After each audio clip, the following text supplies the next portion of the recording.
Stealth games are a different kind of challenge. They don't test your aim, they test your discipline, your patience, and your willingness to sit in a shadow for 2 full minutes just to slip past a single guard.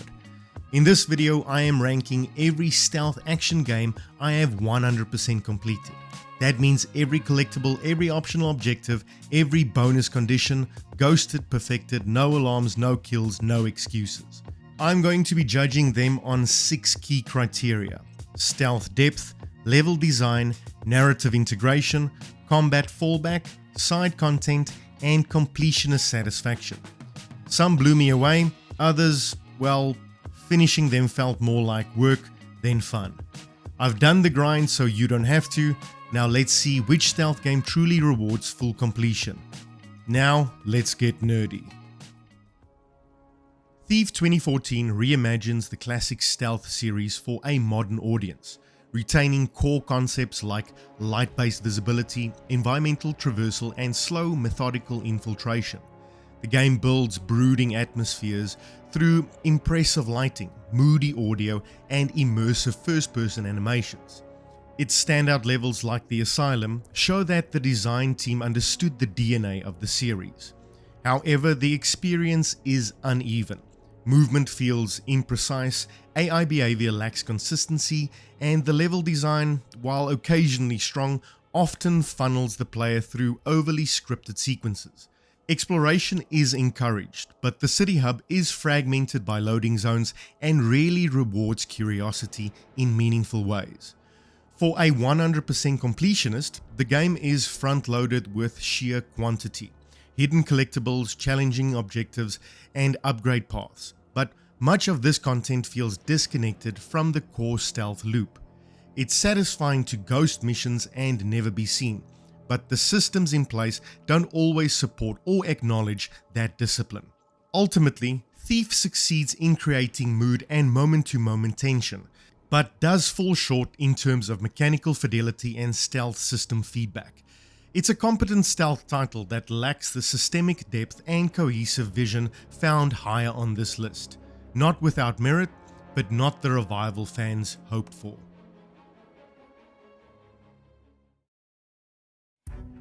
Styx Shards of Darkness is a game built entirely around stealth, and it has to be, because the moment you're spotted, everything falls apart. Styx isn't built for combat. If you're caught, you're either running or you're dead.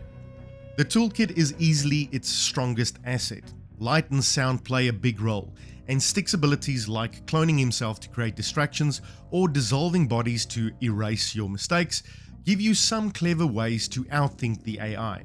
The problem is that the AI isn't always consistent. Sometimes they'll hunt you down like bloodhounds, and other times they'll lose interest the second you duck behind a box. Levels are bigger and more complex than Masters of Shadows, with multiple approaches and solid verticality. But the magic wears off when the game starts reusing areas, sending you back through familiar spaces with only minor changes and objectives. That repetition kills a lot of its momentum. The story is fine if forgettable, and Styx's constant quips will either charm you or have you reaching for the mute button. Side content boils down to collectibles and perfect ghost runs, great for completionists but without much variety to keep it fresh. 100% completing felt less like conquering a challenge and more like checking off a list. When the system clicked, it was fun, but too often they didn't.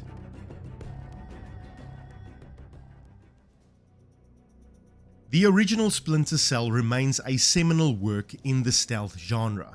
Its use of dynamic lighting, sound propagation, and the iconic light meter set a new bar for how stealth could be implemented in 3D space. Missions like the CIA infiltration remain a standout example of tension and precision.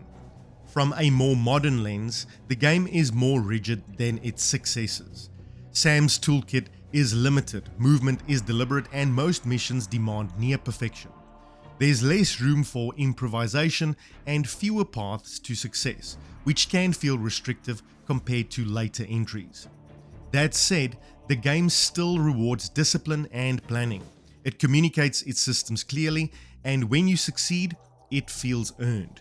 For completionists, optional objectives, hidden data, and non-lethal paths are meaningful layers of challenge, though replay value is hampered by linearity and dated controls. While Splinter Cell undoubtedly has been surpassed in nearly every mechanical way by its sequels, its importance is undeniable. It laid the foundation for a franchise that would come to define stealth in the 6th console generation. It's a product of its time, but it's still a solid experience for those willing to engage with its deliberate pacing.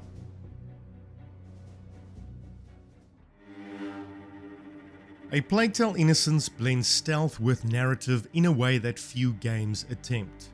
It's a grounded emotional journey through war-torn France, where stealth isn't about power, it's more about survival. You control Amicia, a teenager protecting her brother, using misdirection, distraction, and other light-based mechanics to navigate dangerous encounters. The stealth systems are accessible and straightforward. Guards follow predictable patterns, and most puzzles resolve around manipulating rat swarms or creating safe paths with light. The simplicity works in service of the story, but leaves limited room for creating expression or mechanical depth. From a 100% perspective, the game offers collectibles, upgrades, and alchemy system improvements. These are enjoyable to chase, but largely linear in execution. Once you've explored every corner and found every tool, there's little mechanical variance to keep replays fresh. What elevates A Plague Tale is its commitment to tone and world building. The tension feels real, and the stakes are human rather than tactical. It doesn't belong in the same sandbox-driven category as Dishonored or Metal Gear, for example, but as a story-first stealth experience, it delivers something more intimate and emotionally resonant. A modest stealth game, but a memorable one. Splinter Cell Double Agent aimed to evolve the Splinter Cell formula by weaving narrative choices into stealth design. As Sam Fisher infiltrates a domestic terrorist cell, the game introduces trust systems, dual objectives, and moral choices that impact the storyline. It's an ambitious pivot for the series, and one that works best in concept rather than execution. Certain missions like the JBA headquarters offer an unprecedented level of tension and flexibility, letting you move freely, complete objectives in any order, and choose which side to support. These moments shine as rare examples of stealth mixed with real-life agency. However, not every level meets that standard. The design often swings between tightly scripted sequences and broader sandboxes, leading to inconsistencies in pacing and tone.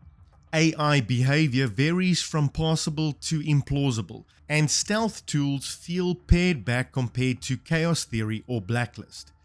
From a 100% standpoint, the branching objectives and divergent endings give the game legitimate replay value. But ghosting missions cleanly across all outcomes is made more difficult by unclear detection statuses and occasionally awkward mission scripting. Double Agent doesn't quite reach the heights of its predecessors, but it deserves credit for trying something different. It's uneven, yes, but moments of genuine tension and innovation keeps it from slipping into forgettability.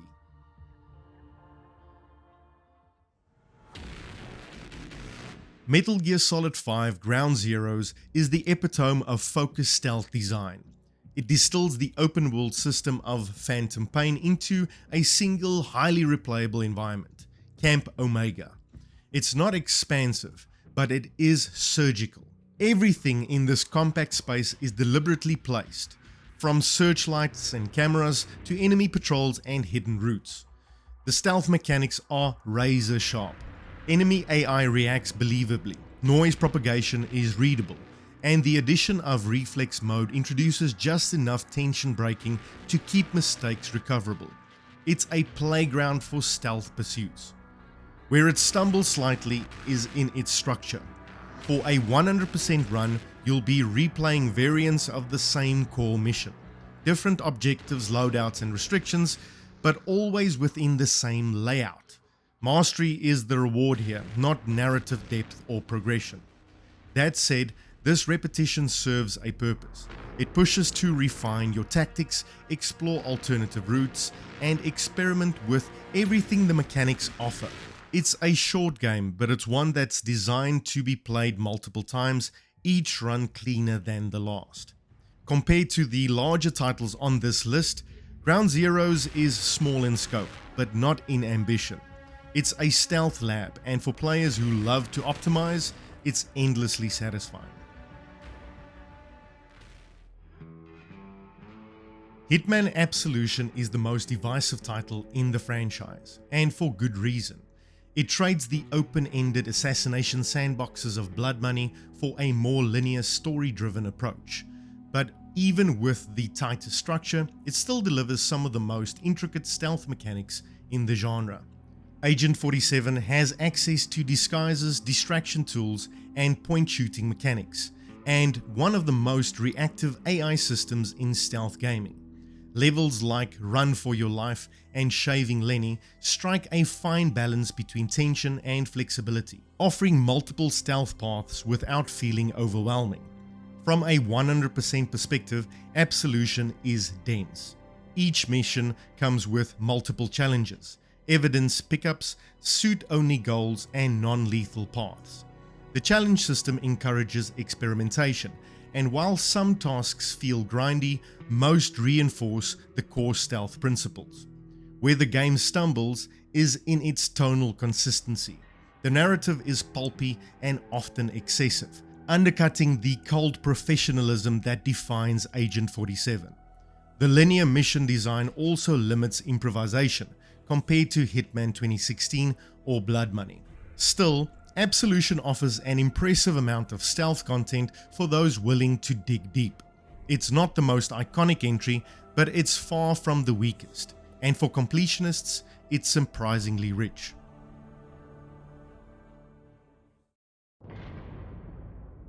Thief Deadly Shadows represents the culmination of the classic Thief trilogy, and despite its age, it still delivers one of the most atmospheric stealth experiences ever made.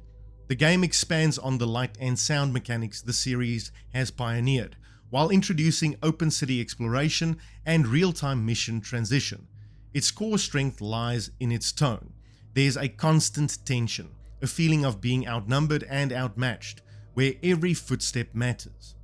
The stealth system remains remarkably robust. Shadows are your lifeline, and sound plays a crucial role in both navigation and detection. From a 100% standpoint, the game rewards exploration and curiosity. Optional loot, readables, and secondary objectives are everywhere, and some of the best content, like the legendary Shell Bridge Cradle, is entirely missable if you're not thorough. The AI can feel dated, and the controls lack modern fluidity. Missions are large, layered, and rarely feel formulaic. There's a real sense of progression, not just in Garrett's gear, but in your own stealth instinct as you adapt to each new space. Among older stealth games, Deadly Shadows holds up far better than expected. It's less refined than modern entries, but in terms of immersion and stealth purity, it earns its spot. If you can forgive its age, it remains a masterclass in tension and tone.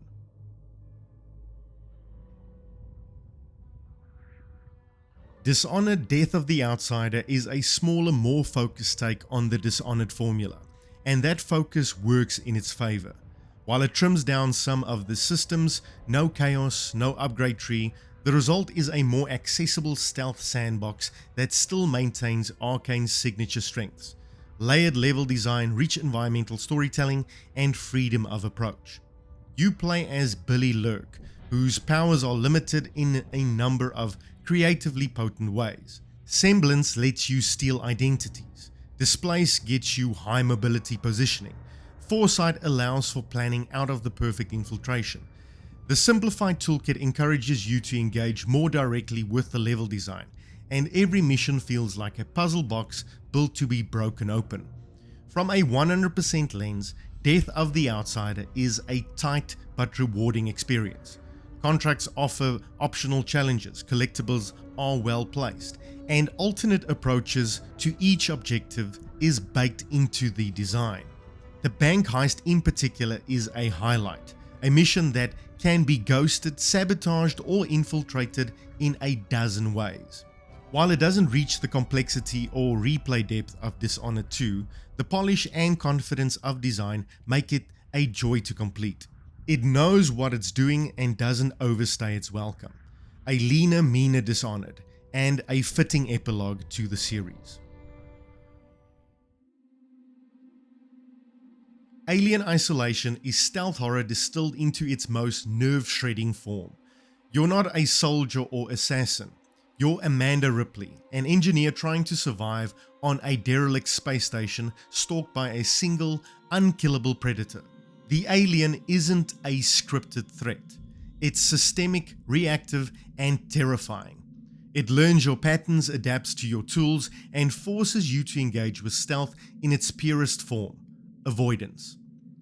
Every element of the game feeds into this. The sound design is oppressive and immaculate. The motion tracker is both lifeline and liability, and the environments are cramped, dark, and full of hiding spots that'll never feel safe. Stealth here isn't about domination, it's about dread. From a 100% perspective, Isolation is intense.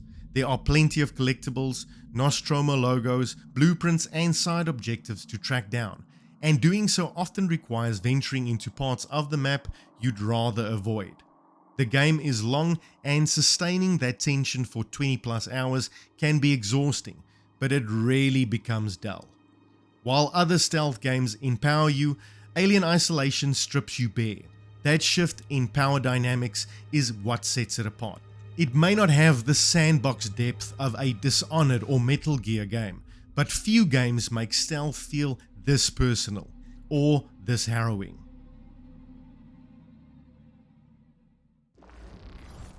Tom Clancy's Splinter Cell Blacklist is a refinement on everything Splinter Cell had been building towards. A stealth action hybrid that respects classic design while embracing modern flexibility. It reintroduces gadgets and mechanics from Chaos Theory, adds fluid traversal, and offers a mission structure that caters to every playstyle. Whether you ghost unseen, knock out every guard, or go full assault, the game adapts and rewards you accordingly. What makes Blacklist stand out is its versatility. Each mission is a self-contained sandbox, filled with alternate routes, hidden objectives, and optional challenges that encourages creative problem solving. The stealth systems are sharp and readable, with AI that responds to noise, light, and movement in believable ways. The game communicates feedback clearly, and it's easy to tell when you're seen, when you're heard, or when you've made the perfect play. From a completionist lens, Blacklist excels. There's a campaign filled with optional objectives, plus side missions that can be tracked solo or cooperatively. Mastering the various stealth styles, Ghost, Panther, and Assault, adds another layer of depth. Every upgrade and unlock feels earned through performance, not grind. It may not have the narrative punch of Double Agent, but in terms of mechanical polish and replayability, this is the most complete Splinter Cell package, a high point for modern stealth design, and a strong contender for the franchise's best.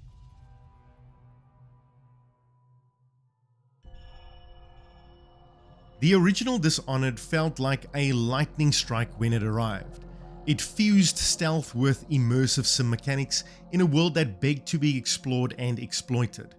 You're not just sneaking through corridors, you're blink teleporting across rooftops, stopping time to dodge patrols, and possessing rats to infiltrate locked buildings. It's stealth reimagined as a toolkit for creative problem solving. The systems here are rich and reactive. Noise, light, line of sight, suspicion levels, it's all readable, but never obvious. The game gives you the tools to dominate every encounter, but restrains itself from pushing you into specific directions. Whether you go non-lethal or high chaos, the world responds. Dialogue changes, enemy presence shifts, and your choices shape the tone of the narrative. 100% completion is where Dishonored really holds up. Hidden bone charms, ruins, optional contracts, and side narratives are tucked into every corner. Ghosting missions while never alerting a single guard and never killing anyone is a rewarding challenge that feels both earned and acknowledged. Some mechanics, like the chaos system, would be refined in the sequel, but the foundation laid here remains exceptional. Few stealth games offer this much agency, and fewer still build their world around that freedom with this much care. Metal Gear Solid 2: Sons of Liberty is a game of contradictions. It's linear yet dense with possibility. It's heavily scripted, but constantly reactive. It's a story-first experience that also happens to contain some of the best stealth gameplay ever committed to disc. Beneath its postmodern chaos is a remarkably sharp stealth system, one where enemy cones of vision, sound propagation, and player visibility are all tightly tuned. Every room is a puzzle, every patrol is a moving piece. The AI here was groundbreaking for its time, responding to noise, footprints, missing allies, and environmental changes. As Raiden, you're fragile, but empowered through tools and situational awareness. From lockers to ledges, every mechanic supports staying hidden and staying smart. 100%ing MGS2 is no small task. Dog tags, VR missions, alternate difficulties, and the sheer number of stealth routes in each area make it a challenge even for veterans. The payoff is less about eccentric rewards and more about internal mastery. There's always a cleaner way through, and MGS2 dares you to find it. Of course, it's less open than the Phantom Pain, but more focused, less explosive, but more intricate. It may be remembered for its narrative left turns, but it earns its place here through systems that still hold up today. Dishonored 2 is arcane at the peak of its powers. It takes everything that made the original great, player agency, reactive systems, vertical level design, and elevates it with smarter AI, richer environments, and an expanded stealth toolkit. Whether you choose Corvo or Emily, the game empowers you to express your playstyle through a suite of powers that interlock in endless creative ways. The standout is its level design. Clockwork Mansion and A Crack in the Slab aren't just memorable, they're masterclasses in stealth sandbox architecture. Every room is layered, every patrol path meaningful, and every approach valid. These are environments that encourage observation, experimentation, and mastery. From a completionist point of view, Dishonored 2 is incredibly generous. Secrets, hidden ruins, bone charms, optional contracts, alternative routes, and passive story threads are everywhere. Ghosting a mission without powers, without alerts, and without kills is not just possible, it's specifically accounted for, right down to unique dialogue and endings. The chaos systems return, more nuanced this time, affecting tone and outcome without punishing experimentation. It feels like a true evolution of what immersive stealth can be, precise, layered, and rewarding at every level of execution. If Dishonored laid the groundwork, Dishonored 2 refined it into a blueprint for the genre. It's one of the finest stealth experiences ever made.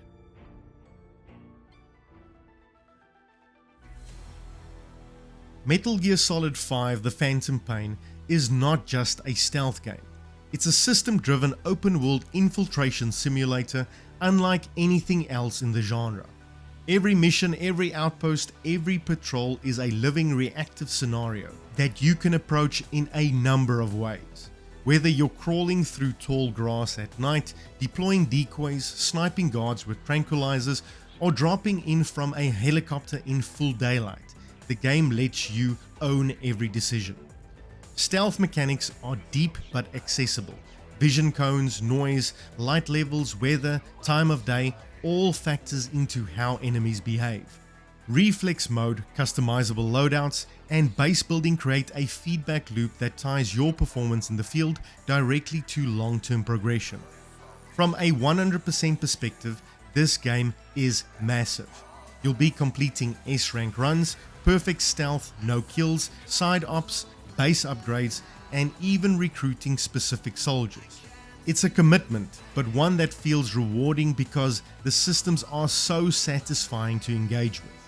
Every infiltration feels earned, every exfiltration a small triumph. The story may falter in the second half, but the stealth never does. The Phantom Pain is endlessly replayable, constantly surprising, and mechanically brilliant. It's not as narratively tight as MGS2, but it's the most mechanically rich game Kojima has ever made. And at the top of my list, Splinter Cell Chaos Theory, a game that remains the benchmark for systemic stealth nearly 2 decades after its release. It's a perfect fusion of design clarity, mechanical precision, and level structure. Light and sound are king here, and every decision you make has an immediate, tangible consequence. You're not fighting systems, you're mastering them. Sam Fisher's toolkit is surgical. Fiber optic cameras, sticky shockers, EMPs, lockpicks, night vision modes, all meaningful, all reliable. The game trusts you to learn, plan, and execute without holding your hand. Levels like the bank, the cargo ship, and the lighthouse are self-contained stealth sandboxes, each with multiple viable paths and emergent outcomes. What elevates Chaos Theory for completionists is how cleanly it respects stealth discipline. Ghosting a mission, completing all objectives, and leaving without a trace is not only possible, it's celebrated. There's no padding, no filler, just tight design and rock-solid AI that reacts logically to your actions. The tone here is also perfect in my opinion. The writing balances tension and dry wit. The music dynamically shifts based on your visibility, and the feedback loop is constant and crystal clear.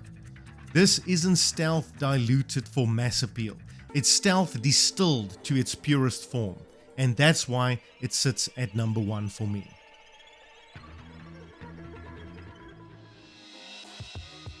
And that's gonna be it for this list, the 16 stealth action games that I've 100% completed. Every collectible found, every optional objective cleared, every no alarm, no kills run perfected. Some of these games reminded me why I love stealth as a genre. Others reminded me why I should pace myself before committing to another 100-hour ghost run. If you've made it this far, you're probably as into stealth games as I am, or just enjoy watching someone else suffer through the grind so you don't have to. Either way, I appreciate you being here. If you enjoyed this ranking, hit the like button, let me know your favorite in the comments, and subscribe so that you're here for the next time I do a deep dive.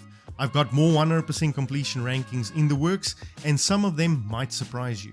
Thanks for watching, and until next time, stay nerdy.